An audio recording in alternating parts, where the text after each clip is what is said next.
So good morning, everybody. I might make a start.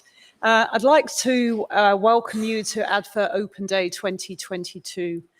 It's fabulous to be able to welcome you here in person. It's the first time we've been able to run the event live for 3 years. But we did have a trial with the virtual event last year, and we're going to continue with that because we found it really successful, and we know how important it is for those in the regions that perhaps can't make it here today. So on that point, the reason I'm going to be fixed to this lectern is because we only have a couple of mics that can run remotely for both the online forum and those who are in today. My name is Air Commodore Jules Adams. I'm the Commandant of the Australian Defence Force Academy. And today I'm going to be joined by Officer Cadet Sophie Clark, Midshipman Fraser Baird, and Officer Cadet Caroline Taylor to talk about opportunities here at ADFA. And then Dr. Emma Sparks will speak about the academic program here at ADFA.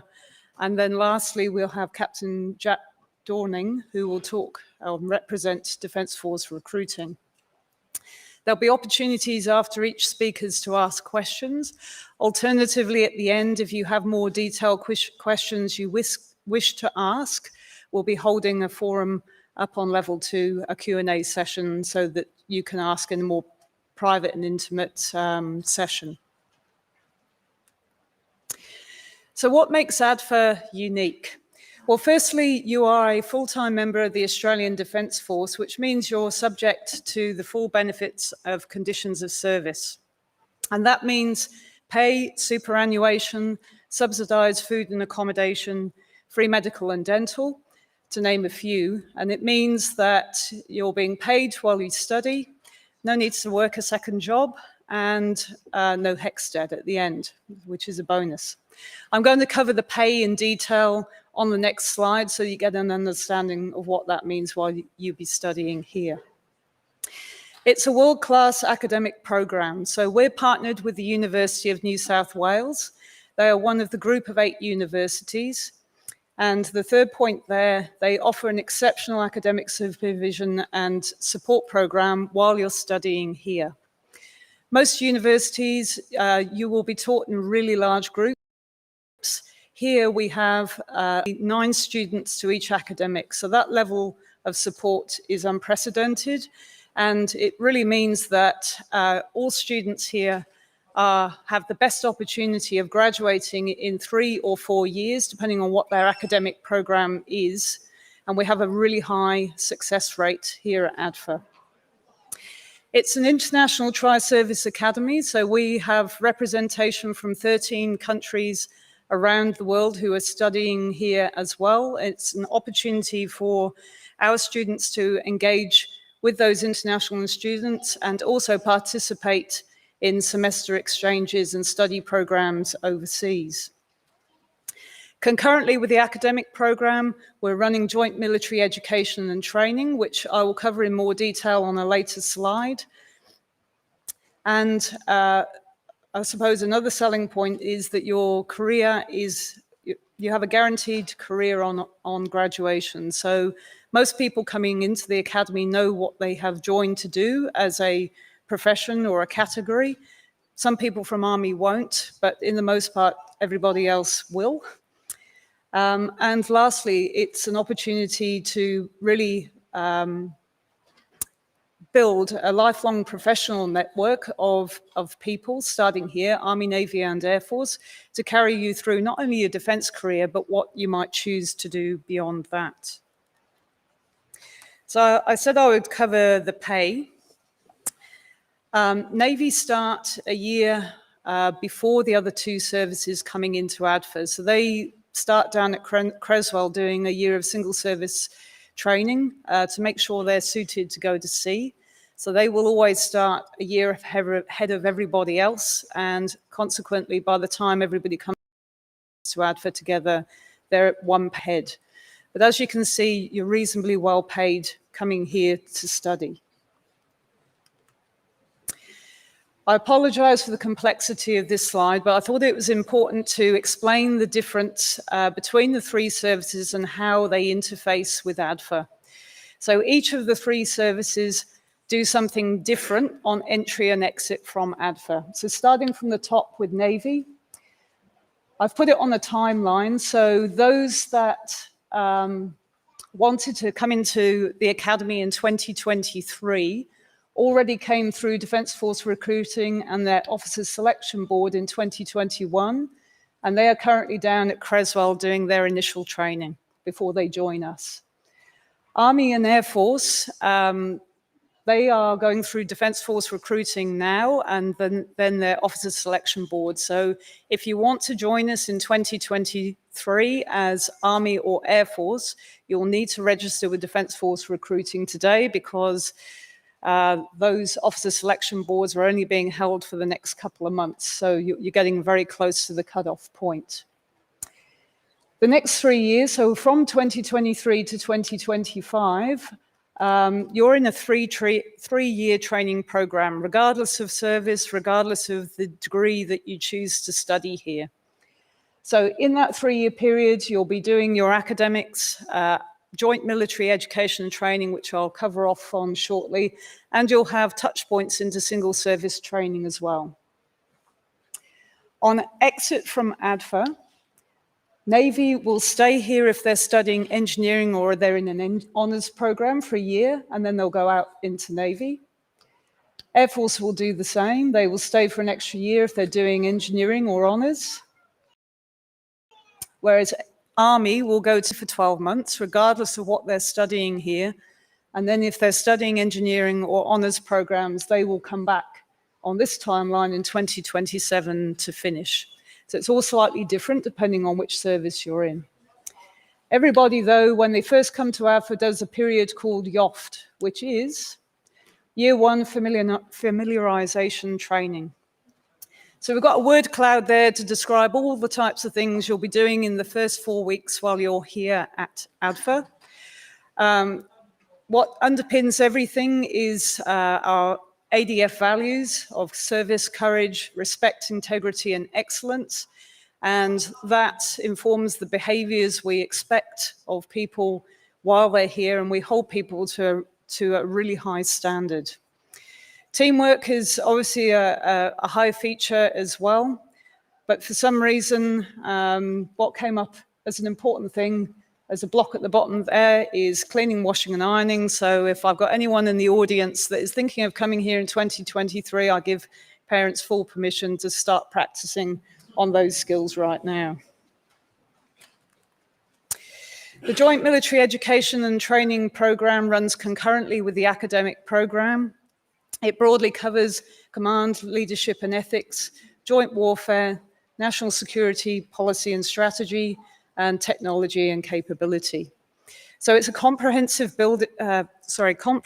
program in and of itself, and it's intended to underpin what we do here in terms of academic studies. Oops.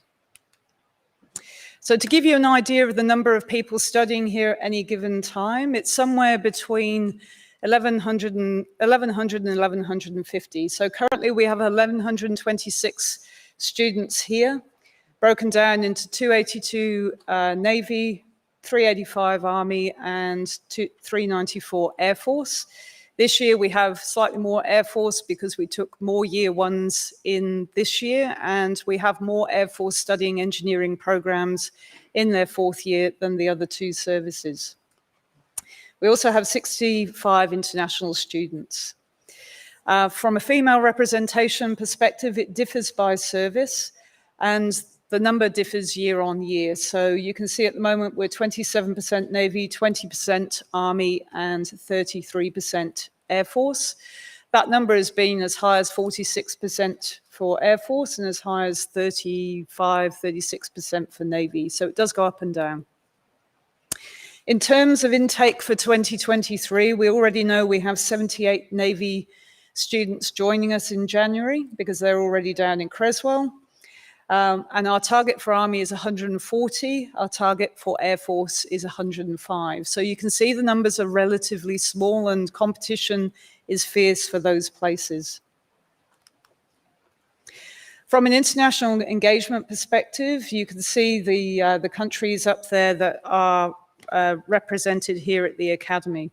So regionally, we're talking about Papua New Guinea, Tonga, Singapore, Malaysia, Philippines, Fiji, Thailand, and Vietnam. That's really important to build those networks for our regional security into the future, but also with our strongest allied partners. So we have semester exchanges with the United States Navy and Air Force. In fact, we've got Navy here right now, and we'll be sending students over there later in the year.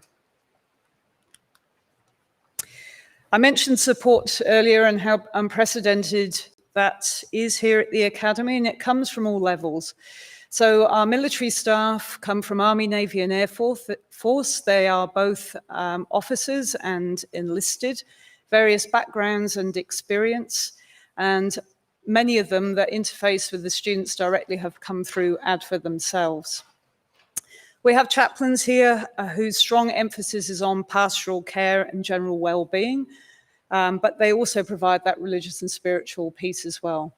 They are all serving members. They have all come through a similar journey to the students here, and they are a really great resource here. The University of New South Wales student counsellors are all qualified psychologists. They provide a confidential service to discuss any cause of stress or anxiety, whether that be related to study or something going on in an individual's personal life. If it meets a clinical threshold, we will refer to our medical facility here. So our health service centre provides medical, psychologist, and physio support. We have various mentoring programs running here. And another important facet or point of difference is our sponsor family scheme. So we have a number of volunteer senior officers, retired members, and former ADFA graduates who volunteer as part of the sponsor family network. And particularly if you're coming from interstate, they offer a home base, if you like, in the region, and that extra levels of support outside the Academy, somewhere to go for respite and a kind ear. So I'm now going to invite Sophie Clark up. She is our Academy Cadet Captain to talk about her leadership opportunities here. Sophie.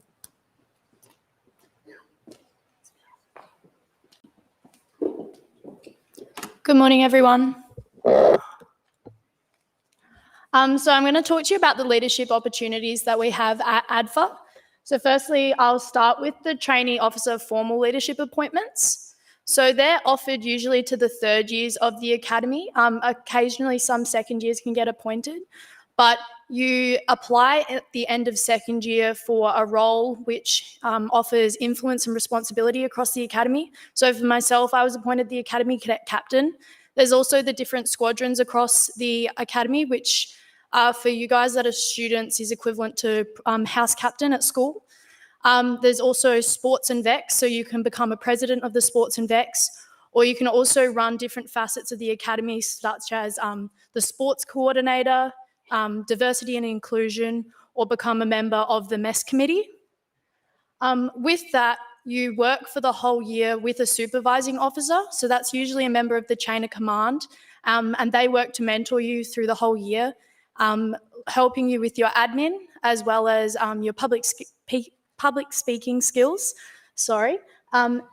as well as a range of different aspects of your personal and your professional development. So for me, I'll be moving across to the Royal Military College next year.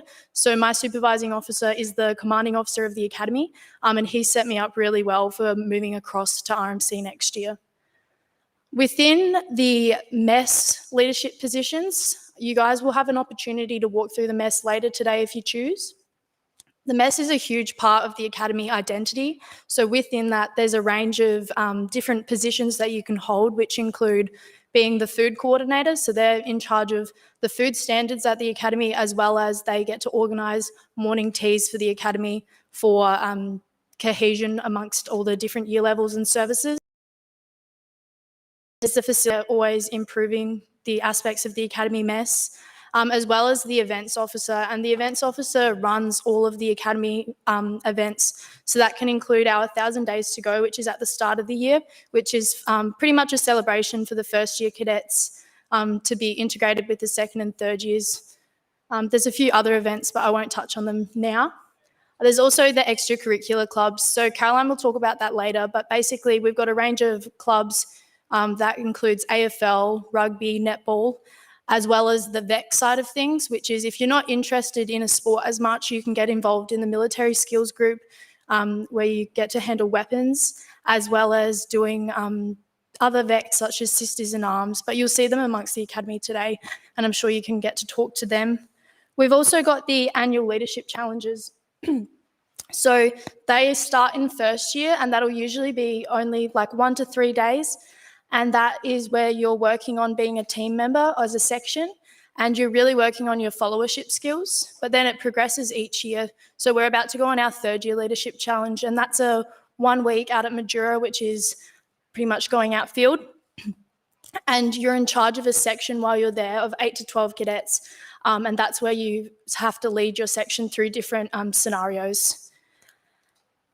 Within those leadership challenges, that's when you work with your cohort. So you're integrated into a section of third years that is across different services, across all the different job specs, as well as across the different squadrons. So if you haven't had a chance to meet everyone within your year level by then, you'll definitely get to know them by the end of LC3. We've also got the mentoring program. So as the Commandant spoke on earlier, when you first start YOFT, it's a 4-week continuum where you do all your basic recruit training skills to then pass out as a trainee officer at the end of that 4 weeks. So within that, you've got a third year there's a number of third years per division, and they're in charge of looking after you as well as mentoring you through either doing your washing and ironing, setting PT standards, as well as setting the example for the defence values. And then the end of YOFT is where you would have a YOFT parade, and that's when you get to march on the parade with those third year mentors as well as the rest of the academy. And you'll then integrate into your division where you'll be living in a building with some of those YOFT mentors as well as all the other third years across the academy. So that's when you feel like you're really part of the academy after those 4 weeks. Thank you. I'll invite Fraser.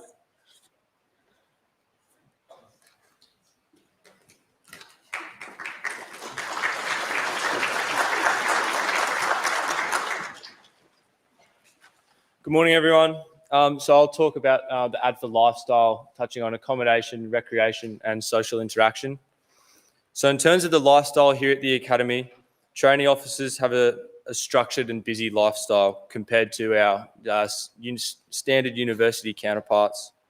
Our daily routine consists of things such as drill, inspections, and lessons in our joint military and education training package. So that can be things such as military law or lessons on UN conventions, law of the sea and such. In terms of recreation here, we're lucky to only live 2 hours from the coast and 2 hours from the snow. So we currently have members who just participated in the ADF skiing competition, who I think get back either today or tomorrow. Combined with that recreation side, the mess is pretty much the heart of the academy. So we have events hosted in the mess, and they're supported by sports and clubs, which Caroline will touch on a bit later.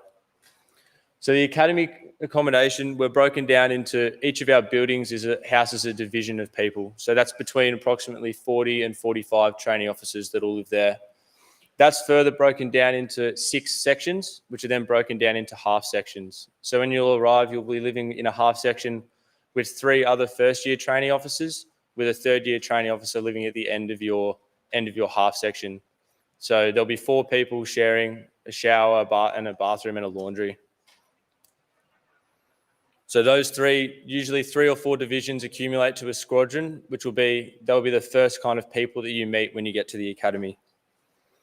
So the whole point of that is you're in a half section with both Navy, Air Force and Army personnel. So by the time you graduate ADFA at the end of your third year, you're going to have met a range of people, which is one of the main reasons why we're at the academy. So after I graduate, and I'll go back to what's called the Maritime Warfare Officer course at HMAS Watson, And when I'm in my job role in a few years' time, I'll be able to draw on the knowledge of my peers from both the Air Force and Army, and I can call on them if I need something done, and I don't have to go through all these processes, because I can simply phone a friend who I was with at ADFA who will be in that specific role which I need that knowledge for. I'll pass over to Caroline to talk about the sports and VEX.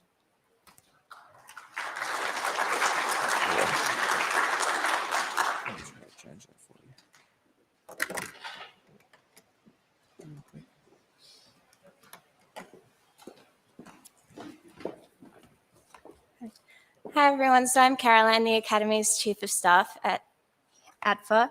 So I'll be talking on the opportunities provided by all of the clubs at ADFA.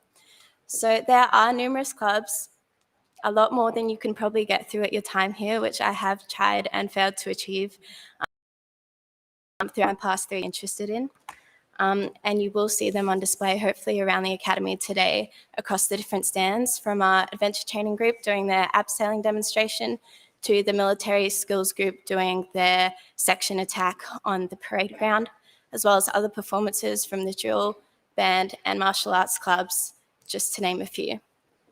At the start of the year, we do a sports and VEX sign-on night, which just enables all of the clubs to kind of showcase to the first years coming in what they offer and the kind of culture they provide, as that does really range from club to club. And while it's not mandatory for everyone to join a club in their time here, I do highly recommend it, as I have gotten so much out of it myself, just from being able to meet people outside of my squadron and degree, as well as others in different universities and in the wider ADF.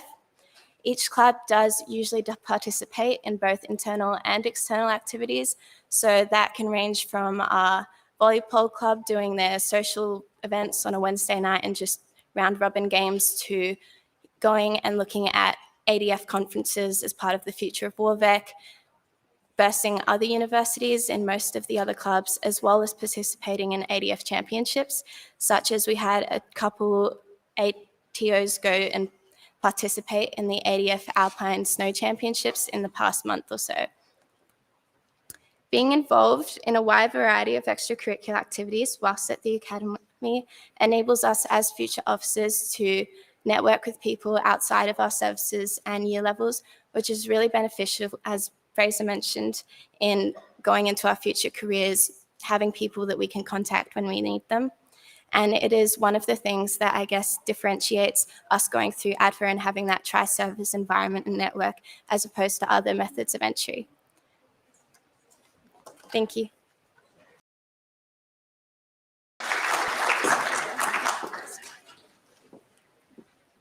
So I'd like to invite any questions on the first part of the presentation before we move to the academics. Otherwise, we can hold questions to the end. So does anyone have any questions? Okay, I might pass over now to Dr. Emma Sparks, who's the rector here at University of New South Wales. Morning, everyone. Really lovely to see you today, and also for those online. As the Commandant was saying, I'm Professor Emma Sparks, and I'm responsible for the academic portion of what we do here. So I work for the University of New South Wales. So I've got the opportunity this morning just to run you through sort of a few things about what it means to study with the University of New South Wales at ADFA, but I also really encourage you to attend some of the different sessions that are happening across the campus today with some of my colleagues who can tell you the real specifics about some of the courses that we offer. So we have a really proud and long relationship with Defence here. We've been, it's about 50 years now, and this is something that we're always continuing to build on in terms of listening and working with Defence on the academic needs into the future. What does that mean for your education? So I'm a passionate innovator in education, as are a lot of my colleagues. And we want to make sure that from an educational perspective, we are offering things that are at the cutting edge and are going to be of value as you progress through your careers. And I'll use a couple of slides around some of our alumni and what they've ended up doing as an illustration of just the breadth of stuff that you can go on to do within Defence and then even beyond.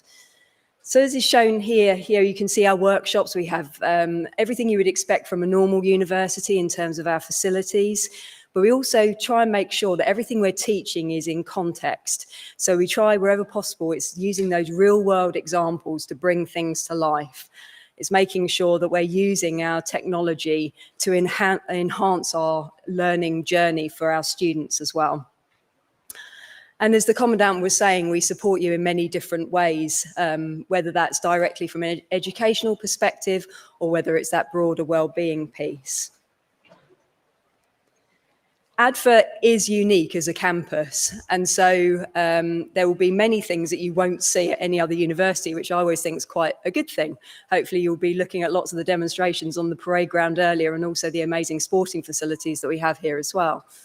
But also we do try from a University of New South Wales perspective to make sure that you do still get all of those fun things that come with a normal university education. And so the experience that you have is really, really important to us. And being able to listen to that student voice and act on that student voice is something that's really important to us.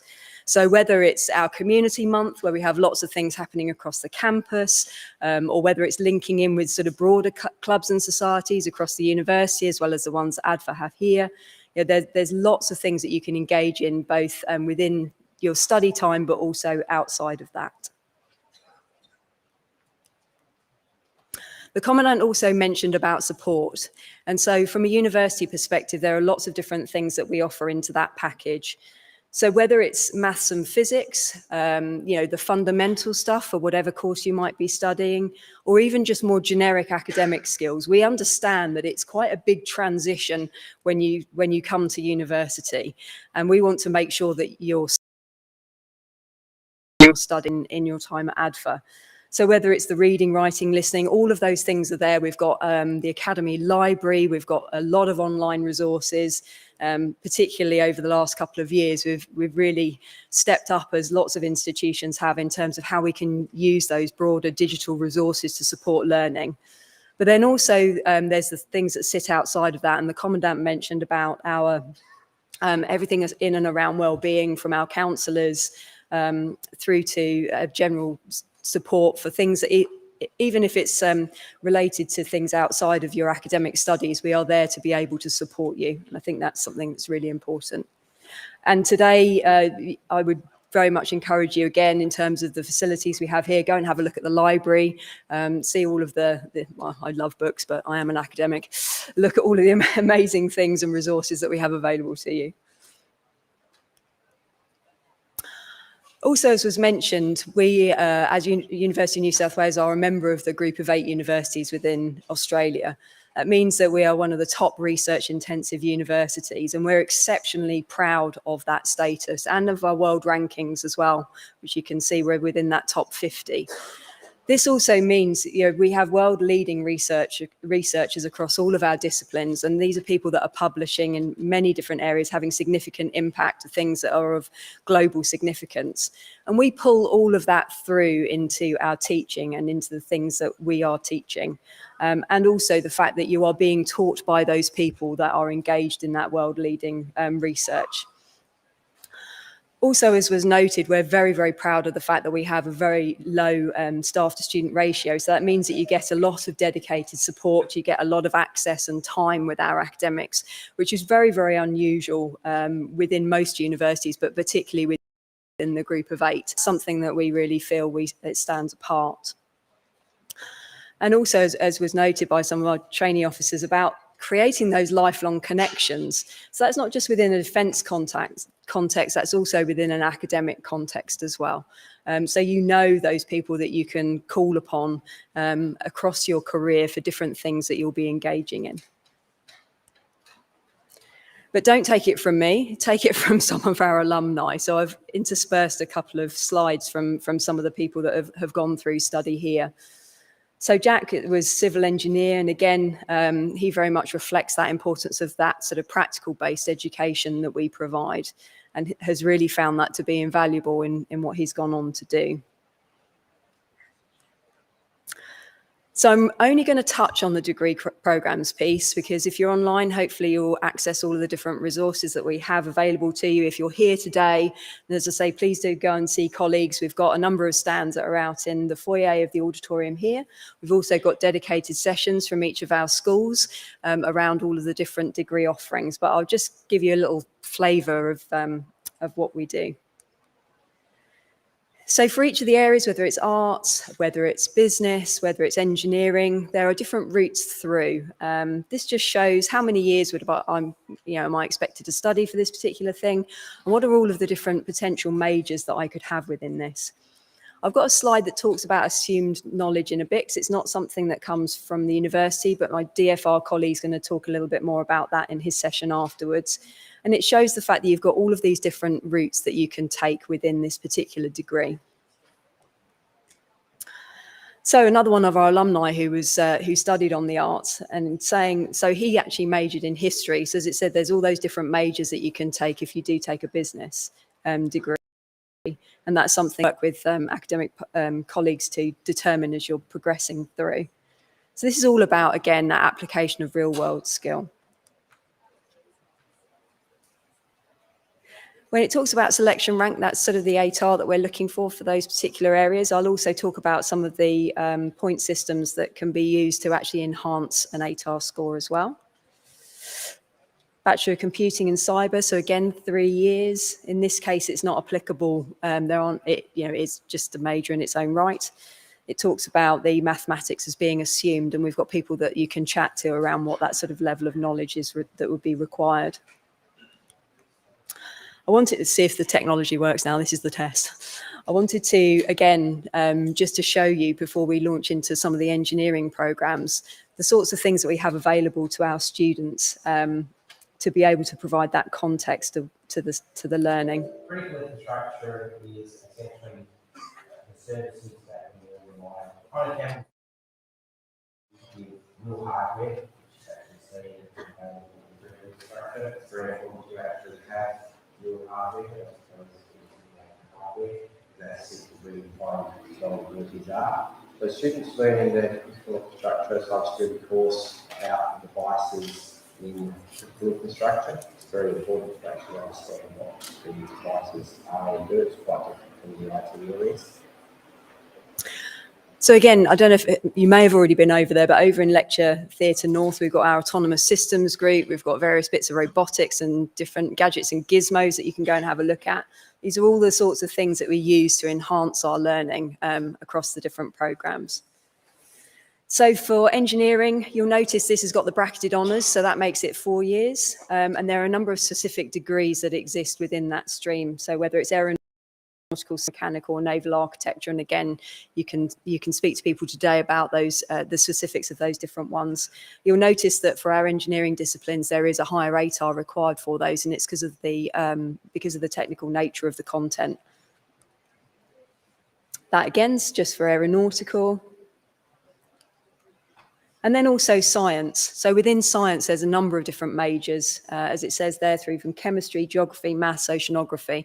So lots and lots of opportunity to meet all of the different areas of interest that you might have. So I talked about the fact that there are some bonus points. I've bracketed the bonus points. They now call them adjustment factors, but it was always known as bonus points, and they come in a number of different forms. And I think it's just important to know that there are different ways in which you can augment the score for ATAR. So there are 3 separate schemes that are available. Some of them you don't have to apply for, others you do. So I'll just touch on it. And again, a colleague from DFR will be able to provide more information as well. As it says there, there's a maximum of 10 that can be used from any combination of these 3 routes. So the HSC Plus, as it says, that will be automatically calculated. So in a sense, that's not one to worry about. I think the one just to make sure people are aware of is for elite athletes, performers and leaders. And so you can have a maximum of up to 5 of the 10 bonus points can come from this, but it is something you have to actively apply for yourself. And it gives the information there, and that's something that we can follow up on as well. And then there's also the educational access scheme as well. And as it says at the bottom there, for this one, the full 10 points can be attributed via this particular scheme. And this has the same sort of application process. It's something that you actually have to actively engage in as opposed to it being automatically calculated.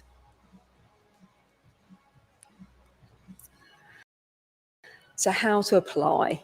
This is really going to be covered in the next session. So I've just put the slide up for information, but it's just to note the fact that we have those two separate strands. So there's the aspect that has to be done for the university, and there's the aspect that has to be done for defence as well. And it's about bringing those two things together, and then the ability to start on the programme and on your journey with defence. And for me, the best bit is this. So this is where we celebrate with you the success of either the 3 or 4 years that you'll spend with us academically. And this is a really special day, and one of those ones that from the outset you should have in your mind as to, that's the thing that's going to be something you can celebrate. So I'm going to hand over now to my colleague in Defence Force Recruiting.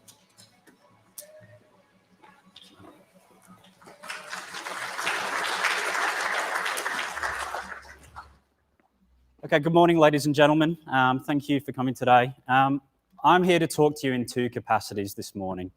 So my name is Captain Jack Dorning, and I'm a former graduate of the Australian Defence Force Academy, and I left here in 2013. So as part of that, I'm going to talk to you a little bit of the decision-making process I went through when I chose to come to this university, and some of the experiences I've had in the 12-odd years since I made that decision. I'm also the Senior Military Recruiting Officer for the ACT as part of Defence Force Recruiting. So in that capacity, I'll also talk to you about the application process and what that looks like for you and how we can get you to come and study at ADFA. So from the beginning, you may or may not have detected from my dulcet tones that I wasn't actually born and bred in Canberra. I was raised in the northwest of England, and my family chose to migrate to Australia, to Perth, in 2007. At which point, just left high school, and I was still trying to work out what range of opportunities, what I wanted to do with the rest of my life, and also work out what society had just joined. So I find myself in the intellectually stimulating process of finding some labour work in Perth, and I settled on some concreting. And I did that for a number of years. And I had some self-reflection one day on a building site, and I thought to myself, do I want to do this for the next 20, 30, 40 years of my working life? So, like a good teenage boy, I went home and consulted my father for his wisdom, okay? And he said, it needs to be something that you're interested in and something that you want to get up and do every day. So let's go back to first principles. What are you interested in? What are you most passionate about? Now, I'd grown up in a rural area, so I'd always spent a lot of time outdoors, and I'd been involved in the scouting movement. I'd read extensively in history, and that was always my favorite subject at school, but I'd always thought to myself, what can you actually do with history that will then pay you to live for the rest of your life after the fact? So I'd sort of, how do I do that? How do I make these things come together? We did a little bit of research, and we teased out a few different bits and pieces, and we settled on going to Defence Force Recruiting to explore the options. And the concept of ADFA was explained to me. For me, as the 19-year-old applying, the idea that I could go and study a history degree at ADFA and then subsequently have a guaranteed job after the fact that meant I could go into the bush, that was enough. I was like, that will do. We'll give this a go and we'll see what happens. Now, I'll talk to it in a second about the experiences afterwards and some of the things I wish I'd reflected on as a 19-year-old that are probably more important as you gain a little bit of wisdom. But my journey since then, I came to ADFA in 2011, once I'd completed the application process. I studied history here for 3 years. And then as a member of the Army, I then went over the hill to the Royal Military College of Duntrew. Spent that 12 months learning a whole range of subjects specific to Army. We're talking about our leadership and command and management experience, planning, both conventional warfare and in complex environments and so forth. And there's a heavy curriculum there too, where we emphasize character and ethics and other such behaviors too. Now, at the conclusion of that, and this is one of the great flexible parts about that journey, is my understanding of Army when I joined was exclusively based off popular culture, So whatever John Wayne did when he was wearing greens and carrying a rifle around in various films, that was my understanding of it. I just thought it was infantry. And that's not the case at all. But because Army doesn't necessarily put you down for a specific trade or a specific role until later in the piece, it meant that I had 3 years and 9 months to work out what my role in Army as a leader was going to be. So it allowed me to gain a really good understanding and a mature understanding of the organisation before I committed to that decision. I elected to go to the cavalry, and I was appointed to the 2nd 14th Light Horse in Brisbane from there, where I spent the majority of my career to date. Now, what's the cavalry, aside from a romantic notion of charging around on horseback? Alas, it was not that. If you think about it in very simple terms, you have two armies, and they're going to go and fight each other. The commander of your army wants to know where the other army is, how many people they have, what sort of stuff they have, and what their intentions are, amongst a whole range of other questions. They would then send their cavalry to go and answer those questions so they can come up with a more informed plan and then fight effectively and win. That's the purpose. So I was sent to Brisbane, where I was immediately given 6 armoured vehicles. So we're talking about $20 million worth of 24, fluctuating up to about 48 soldiers over that 3-year period as a troop leader, as a fresh-faced 24, 25-year-old, which was a fantastic experience. I've never been so empowered and given so much resources and so much opportunity to test what I was capable of physically and mentally to go and do those things. And I spent 5 years in Brisbane doing that. I then subsequently posted back to Canberra, where I went full circle. And it was my turn to be an instructor at the Royal Military College as well, where I taught planning and complex tactics in the final 6 months of the curriculum there to students who'd just come over from ADFA and those who joined RMC Direct. I spent the first half of this year after that job seconded over to Parliament, where I worked for the Minister of Defence Industry. So I got to go and look behind the curtain and see what happens at the highest levels of government in the land, which was a really rewarding experience. And then subsequently, I've now moved across to Defence Force recruiting, and I speak to you in that today. So I've had a whole range of experiences. It's taken me across the world in a number of different places. I spent 6 months in the Middle East. I spent 3 months in Malaysia and Thailand exercising with their armies. I spent a month in the US. And before I joined ADFA, I'd only ever seen a postage stamp square size of Australia in Perth. I've now been to every single state and territory extensively and had a good look around. And I feel like I really understand the country that we live in, and I have a lot stronger connection to it as a consequence.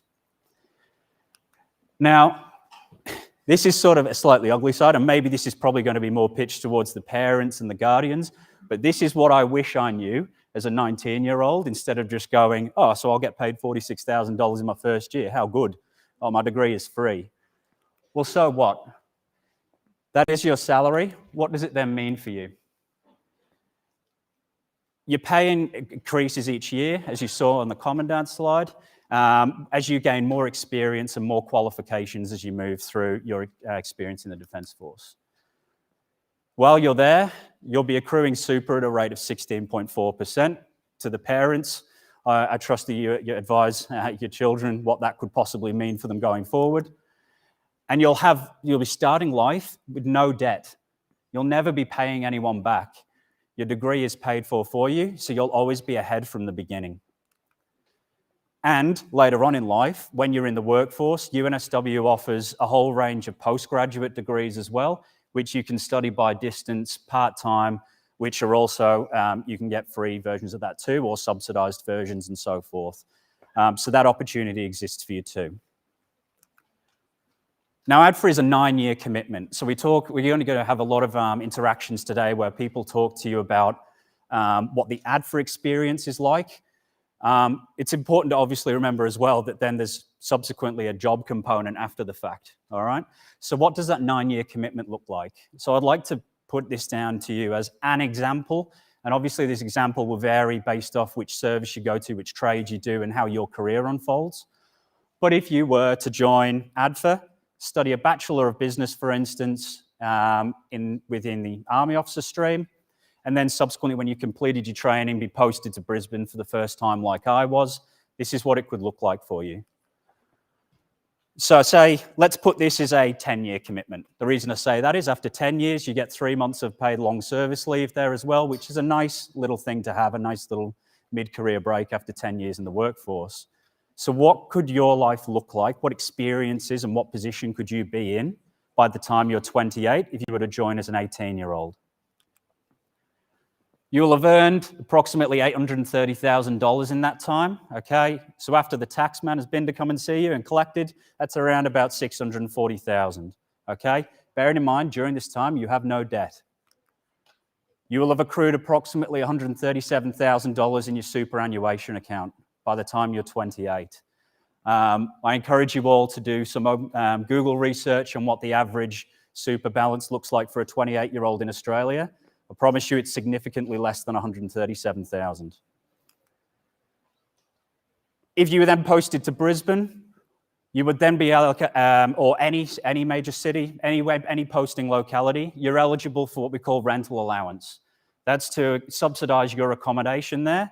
And if you were to go to Brisbane, for instance, you could live in the equivalent of the Kingston Foreshore apartments, and you would have received over that period of time from once you left Duntroon to when you're in Brisbane, since it's talked 6 years, $86,000 towards your rent. So you're actually only paying a little about half of what the normal rent would be for your average person in Australia. That gives you the capacity to live in really, really nice places. I've lived in some pretty good apartments in my time, and you know, my quality of life as such has been pretty good. We also have a range of home ownership grants that you will have qualified for by that point. So yes, you can have your first home owners buyers grants from states and territory governments. On top of that, Defence will also give you close to $17,000 as a lump sum towards your deposit for a house as well. And then we have ongoing payments that you can qualify for as well, where they'll just give you an extra just over $500 a month to offset your interest repayments too. So you do the maths of this over time and what it could look like for you, you're going to be in a very, very good position as a 28-year-old. Let's translate that across as well to the experiences you've had. And this is what your resume could look like as a 28-year-old. You could have done a Master's of Project Manager by distance afterwards, as well as your Bachelor of Business that you did at ADFA. So you've got 2 degrees. You've spent 3 years in leadership and management positions, okay? Planning, operations, governance, that piece, with staff in excess of 30 responsible to you, okay? And you're dealing with budgets in the millions, okay? It's a great responsibility to have, and you're helped and mentored all the way through, and you're trained and prepared to fill those duties well. Because you've never had to pay back student debts, you've never had to pay anything back to anyone, you've always been ahead. You know, you could be looking, and I wish I'd done this, I wish I'd been a little bit more savvy with my money, okay? You could be looking at decent equity share in your first home, you know, maybe an inner city apartment, getting close to that 50% equity. For the 17, 18-year-olds in the room, ask your parents what that means. It's pretty good, okay? And your life experience as well. You can't really put a price or a dollar value on that, but you'll have been able to see all far corners of Australia, travelled extensively internationally. You know, I've had the privilege at this point because of never having to pay back debts and stuff, I've travelled extensively, and I'm now north of 75 countries that I've visited and had a good old look around the globe because I made the decision to come here.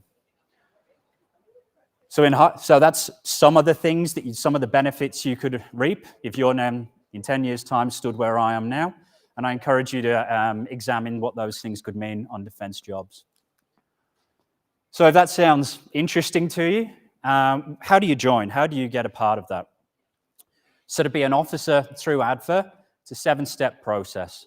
So firstly, today, my colleagues at Defence Force Recruiting, if you leave this building, turn right, turn left and go into the mess down there, and it's overlooking the grass field, the parade ground. We have a considerable setup there, and there's a whole range of people like me who can mentor you through the process and start you on this journey, okay? If you want to go away and reflect on it a little bit more and think about it, but you still want to talk to a person, you can call 131901. Or if you don't want to talk to a person just yet, you can apply digitally by filling out a form on the Defence Jobs website. If you want to come in and talk to someone at a later time, our office is down on the intersection of Bundas Street and Northbourne in the middle of town. And I encourage you to come down to the centre, and one of us will happily sit down and have a chat with you and explain what your options are. You can do two things at this point with that interaction. You can lodge an expression of interest. Again, this is a non-commitment. This is just you giving us your contact details so we can establish a relationship and start talking to you about the range of options that are open to you and what you might be able to achieve. Or you can start an application. Understand that an application it is starting the process, but you're not committed at any point at this time. Importantly as well, and the Rector mentioned it before, this is a dual process. So if you wanted to join for 2024, we'd need to have your application in by March to comfortably get you through and rostered in a way that suits your timetable for various, to meet all of the steps of the process. Navy, you're not going to be able to join next year, but if you want to join Army or Air Force, I encourage you to put in an application today, as we may be able to get you on a board so you can start for 2023. You also need to apply through the university's admissions process, okay? And that happens in August each year. So those are those two things, being accepted into your degree program, but also being accepted for employment in the Australian Defence Force. The second part is to attend what we call a Your Opportunities Unlimited session. Okay, what does that mean?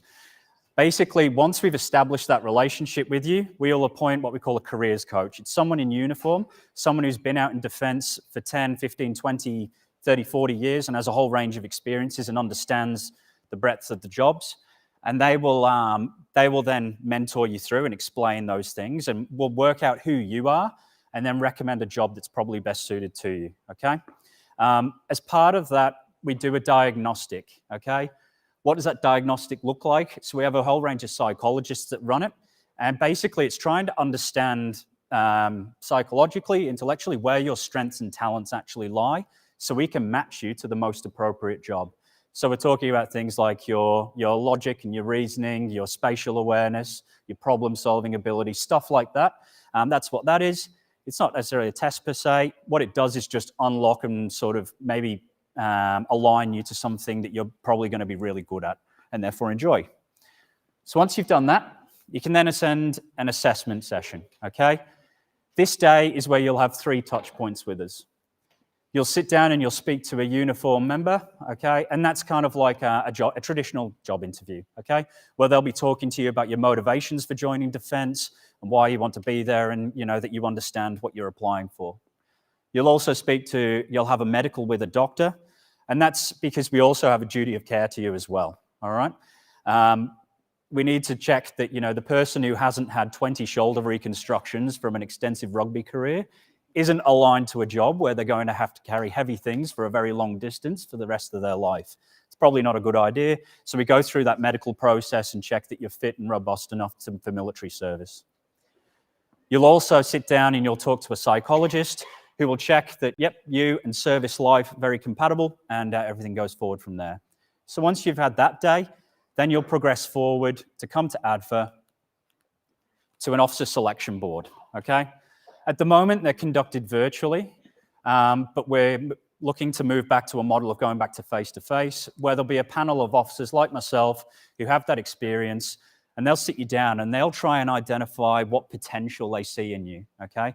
We're looking for leaders to come to ADFA, people who can solve problems and plan, people who can work as part of a team. Now, the training course is quite long. For an Army officer, it's 4 years, Air Force 3, Navy 3.5. We've got a lot of time to train and develop that. We recognize that. So we're just looking for that spark of potential in you and see if you'd be a good match for someone and someone that we can train and get the best out of. So that's the purpose of the selection board. They recommend you for an appointment at ADFA. All you have to do from there is take your fitness test. I won't labor on fitness tests now, but we have a range of mechanisms to prepare you for it if you're not particularly active. Or if you are active, but you only ever do powerlifting, or you only ever do triathlons, we can massage that in a slightly different direction to more military-style fitness, okay? There's another presentation after this where I'll talk about fitness standards a little bit more and some of those mechanisms in detail if you want to stay behind. Otherwise, I'd encourage you to go and see my staff down in the mess who can explain that to you one-on-one and what it would mean for you. Once that's done, if you're from the ACT, I will write to you with a letter of offer for employment within defence. Once you've received that and your UAC offer, accept both, please, and then you can come over to ADFA. By coming down to the centre in January of each year, and myself or my successor will appoint you as a member of the Australian Defence Force. In front of your family, you'll take your oath to the country, and then you'll get on the bus, come over to ADFA, and start the next chapter of your life. If you want to ruminate on it and you want to engage with us a little bit further, I encourage you to look through our various social media handles, etc., or consult the depth of resources on defence jobs. If any of what I've discussed today resonates with you and you would like to establish that relationship now by registering an expression of interest, you scan that QR code, it will take you to the form, you fill out your contact details, and then within the next fortnight, a member from Defence Force Recruiting will give you a call to arrange a time and a discussion where you can have a half-hour chat with them to unpack what some of the options could look like for you. If you want to apply, there is a mechanism through that because it goes straight to the website, or I encourage you to walk down to the mess and have a chat to some of my colleagues who can take you through that process. And we have a stand there dedicated to taking applications today. Unless there are any immediate questions of me or the Commandant or the Rector, thank you very much for your time. And I look forward to seeing you around for the rest of the open day. Thank you.